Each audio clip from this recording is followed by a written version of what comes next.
Video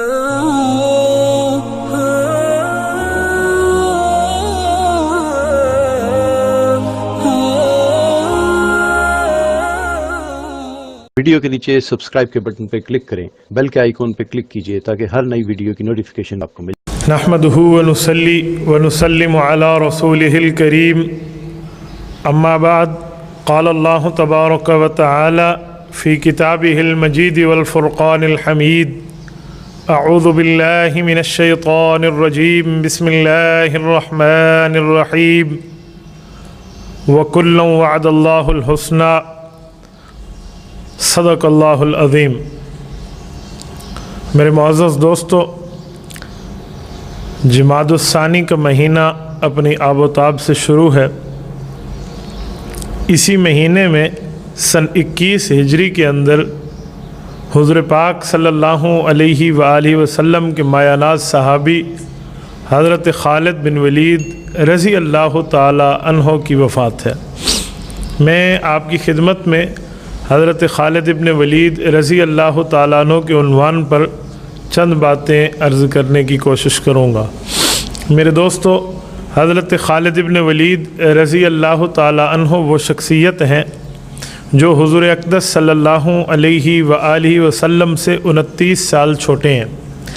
حضرت خالد ابن ولید کے قبیلے کا نام بنو مخزوم ہے، اور یہ اسلام کے اندر وہ قبیلہ ہے جس کو بھی مقام حاصل ہے، اور اسلام سے پہلے بھی اس قبیلے کو مقام حاصل تھا۔ حضور اقدس صلی اللہ علیہ وآلہ وسلم سے حضرت خالد ابن ولید کی شروع میں بہت زیادہ نفرت، لڑائی اور بغض کی بنیاد پر بڑی مخالفت چلی ہے، لیکن جب اسلام لائے ہیں اور کلمہ طیبہ پڑھا ہے، حضور پاک علیہ الصلوۃ والسلام کی وہ غلامی کر کے دکھائی ہے کہ کائنات میں چمکتے حروف کے ساتھ موجود ہے۔ حضرت خالد ابن ولید رضی اللہ تعالیٰ عنہ کے والد کا نام ولید ہے، اور ان کی والدہ کا نام لبانہ یا لبابہ، یہ دو نام ہیں۔ حضرت خالد ابن ولید کی یہ والدہ حضور پاک صلی اللہ علیہ وسلم کی ایک بیوی حضرت میمونہ بنت حارث کی بیٹی ہیں، میمونہ بنت حارث کی بہن ہیں۔ حضرت خالد ابن ولید اس حساب سے حضرت ام المؤمنین میمونہ رضی اللہ تعالی عنہا کے بھانجے لگتے ہیں۔ ان کا حضور پاک صلی اللہ علیہ وآلہ وسلم سے یہ رشتہ ان کو بہت زیادہ بلند اور مرتبہ فائز کر کے بتاتا ہے۔ حضرت خالد ابن ولید رضی اللہ تعالی عنہ اسلام کے مقابلے میں شروع کے اندر پیش رہے۔ ایک وقت آیا، حضرت خالد ابن ولید نے دل میں سوچا کہ یار، جن بتوں کی وجہ سے ہم نے علم جنگ بلند کیا ہوا ہے، ان بتوں کی پرستش سے تو کوئی ٹکے کا فائدہ ہی نہیں ہے۔ اسلام نے دل میں گھر کرنا شروع کیا۔ بہادر آدمی تھے، نوجوان تھے اور جری تھے، ان سے بڑا شجاع اور دلیر دیکھنے میں کہیں ملتا تھا۔ جب بھی کسی جنگ میں آئے ہیں، اس جنگ کو فتح یاب کیے بغیر خالد واپس لوٹے ہوں، یہ ملتا ہی نہیں ہے۔ خالد ابن ولید جنگ احد میں حضور علیہ الصلوۃ والسلام کے مقابلے میں آئے تھے، تو جو دوبارہ حملہ ہوا اور جس سے فتح شکست میں بدلی، وہ وجہ بھی خالد ابن ولید تھے۔ تو خالد ابن ولید جری بندے تھے، تو ان نے فیصلہ کیا کسی بزدلی کی بنیاد پہ نہیں، کسی شکست کی بنیاد پہ نہیں، بلکہ حقیقت اور دلائل کی بنیاد پہ۔ تو فوراً اپنی اونٹنی کو مہار ڈالی اور مدینہ کی طرف چل پڑے، مکہ مکرمہ سے۔ راستے میں ان کے ایک جگری یار اور دوست ملے جن کا نام ہے حضرت عامر ابن عاص، یہ بھی صحابی ہیں، بعد میں بنے ہیں رضی اللہ عنہ۔ اس وقت یہ بھی دل ہارے ہوئے تھے اپنے بتوں سے، اور ان کا نظریہ تھا کہ ہمیں حضور علیہ السلام کی خدمت میں جا کے اسلام کی حقانیت سیکھنی چاہیے۔ تو خالد ابن ولید جب گزرنے لگے تو انہوں نے پوچھا، ہوئے عمر، آپ یہاں کیسے؟ انہوں نے کہا، میں بس یار سوچ رہا ہوں ہم کس مذہب پہ ہیں، کیا معاملے ہیں۔ تو انہوں نے کہا، چھوڑ یار اس مذہب کو، چلیں۔ کہاں مدینہ منورہ چلتے ہیں، حضور اقدس صلی اللہ علیہ وسلم کی خدمت میں چلتے ہیں۔ تو حضرت خالد ابن ولید اور حضرت عامر ابن عاص یہ دونوں مدینہ کی طرف روانہ ہوئے۔ حدیث پاک میں ہے، صحابہ کرام رضی اللہ عنہم اجمعین مدینہ منورہ میں بیٹھے تھے، تو اللہ کے رسول کو جبرائیل علیہ الصلوۃ والسلام نے آ کے اللہ کی طرف سے خبر دی ان دونوں کے آنے کی۔ تو حضور علیہ الصلوۃ والسلام نے صحابہ کو فرمایا کہ مکہ مکرمہ کی وادی نے اپنے 2 جگر کے ٹکڑے تمہاری طرف پھینکے ہیں۔ کچھ وقت گزرے تو یہ دونوں حضرات پہنچ گئے. ان دونوں نے آ کے اللہ کے رسول صلی اللہ علیہ وسلم سے تعلق جوڑا, معافی مانگی, کلمہ طیبہ پڑھا, اسلام میں داخل ہو گئے. اور ان کا یہ پیارا تعلق اس حد تک رہا کہ حضور پاک صلی اللہ علیہ وسلم نے ان کو جنت کی خوشخبری دی اور باقی گناہوں سے معافی کی یہ خوشخبری سنائی. حدیث پاک میں حضرت عمر ابن عاص تو اسلام لانے کے بعد واپس مکہ مکرمہ چلے گئے, لیکن حضرت خالد ابن ولید مدینہ منورہ میں ہی رہ گئے. حضرت خالد ابن ولید نے حضور پاک صلی اللہ علیہ وسلم کے حکم پہ مسلمانوں کی کمانڈر ان چیف کا عہدہ یہ سنبھالا, اور ان نے ایسی کمانڈ کی ہے آپ کو شاید تاریخ میں کہیں نہ ملے کہ خالد ابن ولید کسی جنگ میں پیچھے رہے ہوں. انہوں نے اسلام لانے کے بعد سب سے پہلی جنگ جو لڑی ہے وہ غزوہ موتا ہے. یہ اردن کے مقام پہ موتا وہ جگہ ہے جس پر 3 صحابہ مسلسل شہید ہوئے تھے. چوتھے نمبر پہ حضرت خالد ابن ولید نے کمان ہاتھ میں لی اور اپنی 9 تلواریں توڑیں. یہ اس تاریخ کا ایک منفرد واقعہ ہے کہ جہاد کے دوران کسی کمانڈر کے ہاتھوں 9 تلواریں لوہے کی ٹوٹیں. حضور پاک صلی اللہ علیہ وسلم نے اس وقت فرمایا تھا جب خالد واپس لوٹے کہ اللہ پاک نے اپنی نیام سے نکلی ہوئی تلواروں میں ایک تلوار تجھے بنایا ہے, سیف من سیوف اللہ المسلول, تو اللہ کی تلواروں میں ایک تلوار ہے. تو حضور پاک صلی اللہ علیہ وسلم ہر جنگ میں انہیں بھیجا کرتے تھے. بعض دفعہ ان سے تھوڑی بہت خطا ہو گئی. وہ خطا یہ ہوئی کہ کچھ لوگوں نے, حدیث پاک میں ہے, کلمہ تو پڑھ لیا لیکن انہوں نے کہا سبحنا, ہم بے دین ہو گئے. حالانکہ ان بیچاروں کو سبحنا کا معنی نہیں آتا تھا کہ اس کا معنی بے دین ہونا ہے, وہ سمجھتے تھے مسلمان ہونا ہے. تو خالد بن ولید نے ان کے ساتھ جہاد کر ان کو قتل کر دیا. تو اللہ کے رسول کو پتہ چل تو حضور پاک صلی اللہ علیہ وسلم نے حضرت خالد سے فرمایا تھا, خالد کل قیامت میں اس کلمے کا کیا جواب دو گے؟ تھوڑی سی ناراضگی اختیار کی. پھر کیا کیا؟ حضرت علی المرتضیٰ کو فرمایا کہ جتنے اونٹ بنتے ہیں ان کے فدیے کے, جتنا ان کا خون بہا بنتا ہے وہ سارا جا کے میری طرف سے آپ ادا کریں. حضور پاک صلی اللہ علیہ وسلم نے ان کی خطا کو اپنی طرف سے تلافی ادا کی. اور پھر دوسری جنگ کا موقع حضور نے فرمایا خالد پھر بھی آپ جاؤ گے, لیکن اب احتیاط کرنا, اب خیال کرنا. یعنی جو لوگ ناراضگی کی بات کرتے ہیں نا اللہ کے رسول سے ان کی, تو ان کو یہ بات بھی تو دیکھ لینی چاہیے کہ دوسرے موقعوں پہ بھی حضور علیہ السلام نے پھر بھی حضرت خالد کو بھیجا. ایک موقع پہ فتح مکہ کے موقع پہ حضور پاک صلی اللہ علیہ وسلم نے دیکھا حضرت خالد نعرہ تکبیر بلند کرتے ہوئے جب داخل ہوئے تو ایک صحابی کہتے ہیں مجھ سے اللہ کے رسول نے پوچھا کون ہے جس کی آواز ہے؟ تو میں نے کہا خالد بن ولید ہے. حضور نے فرمایا کیسا آدمی ہے, اللہ نے کیسے اس کو اپنی ذات کے لیے چن لیا ہے. یعنی اللہ کے رسول صلی اللہ علیہ وسلم نے حضرت خالد بن ولید کی یہاں بھی تعریف کیا. حدیث پاک کے مطابق جب رسول اقدس صلی اللہ علیہ وسلم کا اس دنیا میں انتقال ہونے لگا تو سیدنا خالد بن ولید رضی اللہ تعالی عنہ اس معاملات میں موجود ہیں.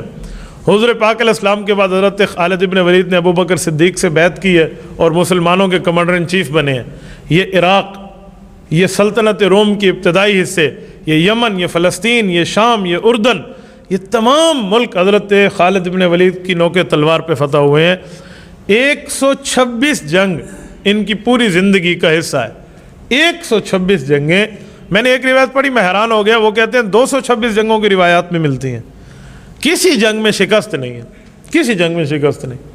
ایک موقع پہ ایک جہاد میں جا رہے تھے تو دوران لڑائی ان کے سر سے جو خد تھا نا, جسے جنگی ٹوپی کہتے ہیں, وہ گر گیا. تو اس کو فوراً اٹھا کے سر پہ رکھا, پھر انہوں نے تلوار سے جہاد کیا, وہ بندہ بھاگ گیا. ایک صحابی نے ایک موقع پوچھا خیر تھی آپ ٹوپی بعد میں اٹھا لیتے؟ کہا چھوڑ یار کوئی بات نہیں ہے, جانے دے بات کو. ایک اور موقع ہوا تو اپنی ٹوپی اپنے خیمے میں بھول گئے, راستے میں اپنے قافلے کو روک لیا, کہا پہلے میں وہ ٹوپی لے کر آؤ. وہ لے کر آئے, سر پہ رکھی, پھر گئے. تو اب صحابہ نے پوچھا کہ حضرت بتائیں وجہ کیا ہے؟ کہا یار ایک راز ہے. کہا بتا دیں. کہا حدیث پاک میں ہے حضور پاک صلی اللہ علیہ وسلم کے ساتھ محبت ایمان کا حصہ ہے. کہا جی اس میں کوئی شک نہیں ہے. کہا میں نے اللہ کے رسول صلی اللہ علیہ وسلم کے سامنے بیٹھ کے حضور کے ساتھ حج کیا تو حج کے موقع پہ اللہ کے رسول نے جو سر کے بال منڈائے ان میں پیشانی کے بال اللہ کے رسول نے مجھے دیے تھے, تو میں نے ان بالوں کو اپنی ٹوپی میں سی لیا ہے. جس وقت یہ میرے سر پہ ہوتی ہے مجھے جنگ میں کبھی شکست نہیں ہوتی, اسی لیے اس ٹوپی کو سر پہ رکھا کرتے تھے. حضرت خالد بن ولید رضی اللہ عنہ حضرت ابو بکر صدیق کے دور میں کمانڈر ان چیف رہے, حضرت عمر کے دور میں, حتیٰ کہ مشہور ہو گیا کہ خالد جائے گا تو فتح ہوگی. حضرت عمر جیسے بندے نے اس خیال کو توڑا کہ لوگوں اللہ پہ یقین رکھو, یہ خالد جائے گا تو فتح ہوگی, یہ کیا ہے؟ تو عین اس موقع پہ جب حضرت خالد بن ولید جنگ کے لیے تیار ٹھہرے تھے تو حضرت عمر نے یہاں سے خط بھیجا کہ خالد معزول ہے اور ابو عبیدہ بن جراح آج کے بعد کمانڈر ان چیف ہوگا. جو ان کے سپاہی تھے ان کو کمانڈر بنا دیا اور جو کمانڈر تھے ان کو سپاہی بنا دیا حضرت عمر نے. اب دیکھیں حضرت خالد کی اطاعت. عین جنگ کے موقع پہ یہ حکم آیا اور یہ بھی لکھا کہ جس حالت میں خالد ٹھہرا ہو اس سے سر کی ٹوپی اتار لو، وہ جو کمانڈر والی ہم نے ان کو دی ہوئی ہے. حضرت خالد ابن ولید رضی اللہ عنہ تیار ٹھہرے تھے. ابو عبیدہ آئے اور حضرت عمر کا خط دکھایا، کہا سمعنا واطعنا، کہ مجھے قبول ہے. انہوں نے ٹوپی سر سے اتاری اور گلے میں پٹکا لٹکا دیا تاکہ پتہ چلے عہدے سے معزول ہو گئے. فوراً سر نیچے کیا، کہا پہلے بھی اللہ کے لڑتا تھا اب بھی اللہ کے لڑوں گا. اس سے حضرت عمر کا دبدبہ بھی سمجھ آتا ہے اور حضرت خالد کی اطاعت بھی سمجھ آتی ہے. بالکل کبھی بھی کچھ محسوس نہیں کیا. حضرت عمر نے ایک موقع پہ ان کو ایک علاقے کے گورنر بنا دیا. کہا آپ کی مرضی ہے بنا دیں، آپ کی مرضی ہے نہ بنائیں. ہم نے حضور پاک صلی اللہ علیہ وسلم سے بیعت کی ہے دین کی خدمت کے لیے. وہ کسی علاقے کے بڑے ہوں پھر بھی کریں گے، چھوٹے ہوں پھر بھی کریں گے. حضرت عمر نے گورنر بنا دیا تو کہنے لگے یار دنیا میں نہیں رہ سکتا. ان نے استعفیٰ پیش کر دیا تھا. 21 ہجری میں ان کی وفات ہے. حضور علیہ السلام کے ساتھ ان کی محبت ایسے تھی کہ ایک بار ایک کافر نے اللہ کے رسول کو تو کہا تھا، ایسے انگلی کے اشارے سے. ان نے تلوار سے گردن اتار دی تھی کہ یا رسول اللہ مجھے ایک کافر ہو اور دوسرا آپ کی گستاخی کرے، مجھے قبول نہیں. اس حد تک حضور علیہ السلام سے محبت تھی. ایک موقع پہ کھانا پیش ہوا، حضور علیہ السلام نے ہاتھ پیچھے کر لے کہا مجھے پسند نہیں ہے. پوری زندگی اس کھانے کو انہیں نہیں کھایا. کہا میرے سامنے حضور نے اسے پسند نہیں کیا، میں نہیں کھاتا. آپ علیہ السلام کے گھر آیا کرتے تھے کیونکہ حضور کی بیوی ان کی خالہ ہے حضرت میمونہ بنت حارث. آنا جانا وہاں رہتا ہے تو بہت آنا جانا رہتا تھا. حضور پاک صلی اللہ علیہ وسلم سے ان کی حدیثیں بہت کم مروی ہیں کیونکہ ان نے وقت زیادہ جہاد میں گزارا ہے. ایک موقع پہ آتا ہے کہ ایک بادشاہ نے اللہ کے رسول، ایک بادشاہ کے گورنر نے اللہ کے رسول کو دھمکی آمیز خط لکھا. حضرت خالد ابن ولید اپنے لشکر کو لے کے گئے اور اسی کو باندھ کے لے کر آئے اور اس کے ہاتھ یوں گردن سے بندھے ہوئے تھے کہ حضور علیہ السلام کی خدمت میں اس گورنر کو پیش کر دیا. یہ اور بات ہے کہ اس نے معافی مانگی، اسے امان مل گئی، ورنہ خالد ابن ولید کی ہمت کو سلام. حضرت خالد رضی اللہ تعالیٰ فرمایا کرتے تھے انی احب الموت کما یحبون الاعاجم الخمر. کچھ اجمی لوگوں سے ملاقات ہوئی تو ان لوگوں سے کہنے لگے تم تو شراب پیتے ہو، وہ کافر تھے. کہ تمہیں شراب جتنی اچھی لگتی ہے نا مجھے اتنی شہادت کی موت پیاری لگتی ہے. پورے جسم میں ایک بالشت جگہ بھی ایسی نہیں تھی جس پہ کسی تیر تلوار اور نیزے کا زخم نہ ہو. 126 جنگوں میں شرکت کی، شہادت کی موت نہیں ملی، بستر پہ موت ملی. جب بستر پہ فوت ہونے لگے کہنے لگے یار عجیب، میں نے جنگوں میں موت شہادت کو ڈھونڈا ہے اور مجھے موت نہیں ملی شہادت کی. تو ان کی بیٹی نے کہا اللہ کے رسول کا فرمان یاد نہیں ہے؟ حضور علیہ السلام نے فرمایا تھا. کہا کیا فرمایا؟ سنے ہوئے تو کئی تھے نا. اب موقع پہ ان لوگ سامنے کہا کیا فرمایا؟ کہا 2 باتیں ہیں. پہلی بات حضور نے فرمایا شہادت کی تمنا دل سے سچی ہو، بستر پہ فوت ہو جاؤ گے اللہ شہید بنا کے اٹھائے گا. کہا بیٹی جزاک اللہ، آپ نے بہت اچھی بات فرمائی. کہا دوسری بات؟ تو پھر دوسری اس چھوٹی بیٹی نے بتائی کہ اللہ کے رسول نے آپ کو تو فرمایا تھا آپ اللہ کی تلواروں میں ایک تلوار ہے، اگر آپ کو کافر مار دے تو وہ کہیں گے نا ہم نے خدا کی تلوار توڑ دی ہے. تو اللہ کے نبی کا فرمان بھی پورا ہوگا اور آپ کو شہادت کا درجہ بھی حاصل ہو جائے گا. تو 21 ہجری میں یہ دنیا سے گئے ہیں. دعا فرمائیں اللہ رب العزت ہمیں حضرت خالد ابن ولید رضی اللہ تعالیٰ کی قدر کی توفیق عطا فرمائے. میں یہاں ایک جملہ حضرت خالد کے لیے عرض کرتا ہوں. اگر جہاد کے میدانوں میں موت ہوتی نا تو خالد ابن ولید کی زندگی اس بات کو رد کر رہی ہے کہ میدان جہاد میں موت نہیں ہے. یہ اللہ رب العزت کی طرف سے لکھا ہوا ہے. اللہ رب العزت چاہیں گے تو موت آ جائے گی اور اللہ رب العزت نہ چاہیں تو موت نہیں آ سکتی. سیدنا خالد ابن ولید رضی اللہ تعالیٰ عنہ کی خود اپنی زندگی چھوڑیں، ان کی اولاد میں بھی ایسے ایسے بیٹے اور ان کی اولاد کے نسل ایسی آئی ہے جن نے جہاد کے میدانوں کو گرم رکھا ہے. حضرت خالد کے ایک بیٹے ہیں عبد الرحمن بن خالد بن ولید. حضرت معاویہ رضی اللہ عنہ کے دور میں تھے. سیدنا معاویہ نے جب یہ قسطنطنیہ پر حملہ کرایا، استنبول ترکی پہ، جس پر خوشخبری جنت کی ان کو ملی تھی حضور پاک صلی اللہ علیہ وسلم کی طرف سے، صحیح بخاری کتاب الجہاد کی حدیث ہے. تو اس وقت ایک لشکر کی قیادت عبد الرحمن کے ذمہ تھی، یہ جو خالد ابن ولید کے بیٹے ہیں. اور ایک موقع پہ ایک بندے نے تلوار اٹھائی اور کافروں کے جھمگھٹے میں گھس گیا. جب تک شہید نہ ہوا واپس نہ ہوا. تو ایک بندے بزرگ بیٹھے تھے، انہوں نے کہا یار یہ تو اس نے خود کو ہلاکت میں ڈال دیا، کیوں گیا کافروں کے جمگٹے میں لڑنے؟ تو عبد الرحمن بن خالد بن ولید نے کہا کہ یہ حضور پاک صلی اللہ علیہ وسلم کے صحابی ہیں. انہوں نے کہا جی بات تو ٹھیک ہے لیکن اس نے خود کو ہلاکت میں ڈالا ہے. قرآن میں وَلَا تُلْقُوا بِأَيْدِيكُمْ إِلَى التَّهْلُكَةِ، اپنے آپ کو ہلاکت میں نہ ڈالو. تو انہوں نے فرمایا هَذِهِ الْآيَةُ نَزَلَتْ فِي مَعْشَرِ الْأَنصَارِ، کہ یہ آیت ہم میں نازل ہوئی ہے، مجھے پتہ ہے اس آیت کا مطلب کیا ہے۔ اب وہ جو انصاری بولے تھے کہ مجھے پتہ ہے اس آیت کا مطلب کیا ہے، یہ آیت یہاں فٹ نہیں ہوتی۔ یہ آیت کا مطلب ہے اپنے آپ کو ہلاکت میں نہ ڈالو، کہ مانے جہاد نہ چھوڑو، کہ جہاد چھوڑنا اپنے آپ کو ہلاکت میں ڈالنا ہے۔ اس بندے نے تو میدان جہاد میں جہاد کے حکم پہ عمل کیا ہے، یہ اس آیت کا مراد نہیں ہے۔ تو اس طرز پہ صحابہ کرام جایا کرتے تھے۔ تو یہ ان کے سربراہ حضرت خالد بن ولید کے بیٹے ہوتے۔ حضرت خالد بن ولید کے ایک بیٹے کا نام مہاجر ہے، مہاجر بن خالد۔ یہ بھی اپنے دور کے بہت بڑے کمانڈر رہے ہیں مجاہدین کے، اور ان کی کنیت خالد بن ولید کی ابو سلیمان ہے۔ سلیمان نام کے ان کے بیٹے کے حالات نہیں ملتے، ہو سکتا ہے بچپن میں فوت ہو گیا ہو سکتا ہے کتابوں میں اس کی تفصیل نہ ذکر کرتے ہوں۔ تو یہ صحابہ کرام رضی اللہ عنہم اجمعین کی اولادیں ہیں، اور بہت زیادہ سخی تھے، بہت زیادہ۔ مال غنیمت میں جو مال ملتا، ایک موقع پہ آج سے تقریباً 1450 سال پہلے کی بات کر رہا ہوں، حضرت عمر کو 21,000 درہم پیش کیے کہ یہ مجاہدین پہ خرچ کر دینا۔ 21,000 درہم جو ان کو ملے تھے میدان جہاد میں مال غنیمت کے طور پہ۔ حدیث پاک میں ہے والد کی کمائی ہوئی مال جیسے اولاد کے لیے حلال ہے نا، ویسے اس سے بھی بڑا حلال مال غنیمت ہے، احل الحلال ہے۔ اور ایسا کمایا ہوا مال بھی اسلام پہ خرچ کر دیتے تھے حضرت خالد بن ولید رضی اللہ عنہ۔ کبھی پیسے کو اپنا یار بنا کے نہیں رکھا کہ جو اللہ نے دینا ہے وہ اللہ رب العزت نے مجھے دینا ہے۔ حضرت عمر رضی اللہ عنہ نے ان کا جنازہ پڑھا ہے، اور یہ جنت البقیع میں دفن ہے۔ ایک روایت تو یہ ایک روایت ہے کہ حلب کے اندر شام میں دفن ہے، لیکن یہ روایت مضبوط نہیں ہے۔ حضرت عمر ان کے جنازے میں تھے، تو حضرت عمر رضی اللہ تعالیٰ عنہ نے جب جنازہ پڑھا تو حضرت عمر تو مدینہ میں تھے ان دنوں میں، تو سن 21 ہجری میں یہ فوت ہو گئے۔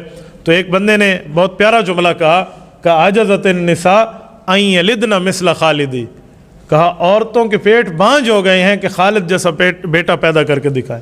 خالد بن ولید رسول اللہ کا وہ صحابی ہے۔